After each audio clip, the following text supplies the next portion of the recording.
Bonjour, nous entamons aujourd'hui ensemble les mécanismes financiers de mise en application du droit de l'environnement.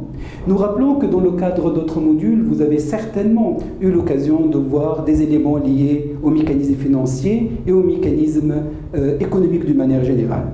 Alors que dans le cadre de ce module, nous mettrons l'accent principalement sur la budgétarisation de la protection de l'environnement et sur les instruments financiers et fiscaux de protection de l'environnement.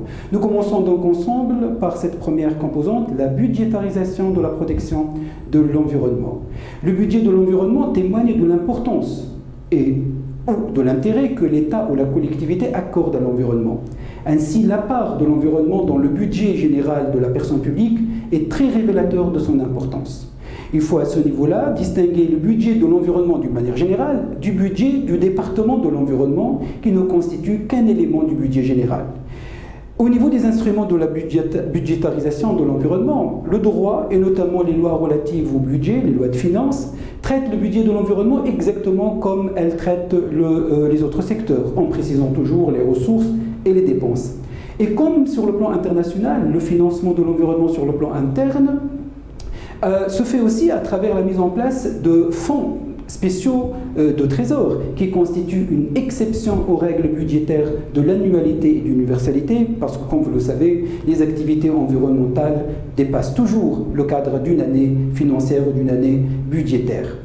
Maintenant, pour ce qui concerne les mécanismes financiers et les mécanismes fiscaux, nous rappelons que ces instruments sont un moyen intéressant pour un peu influencer le comportement des agents économiques, pour qu'ils adoptent un comportement plus respectueux de l'environnement et moins nocif aux équilibres environnementaux et aux écosystèmes. Et dans ce cadre, la fiscalité joue son rôle. Elle joue un rôle très intéressant, soit en adoptant une fiscalité négative ou en adoptant une fiscalité positive. Ça veut dire en fait soit en exonérant les comportements les plus respectueux de l'environnement, soit en taxant les comportements les moins respectueux de l'environnement. Et là, on a remarqué aussi que la taxation environnementale a vu un développement progressif qui a permis de passer de taxes sur les services et les prestations à des taxes liées directement à l'environnement. Et aujourd'hui, on parle de taxes pour la protection de l'environnement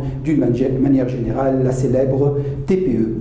À côté de ces mécanismes fiscaux, on a développé aussi des mécanismes financiers, c'est-à-dire des mécanismes d'aide directe, que ce soit à travers des moyens techniques, à travers un matériel ou à travers aussi un financement sous forme d'incitation directe, sous forme aussi d'aide financière, mais qui reste toujours des exceptions en matière de protection de l'environnement. Pour conclure, au niveau de cette séquence, nous rappelons que toujours il y a une certaine résistance à l'égard des procédés financiers et surtout fiscaux en matière de l'environnement.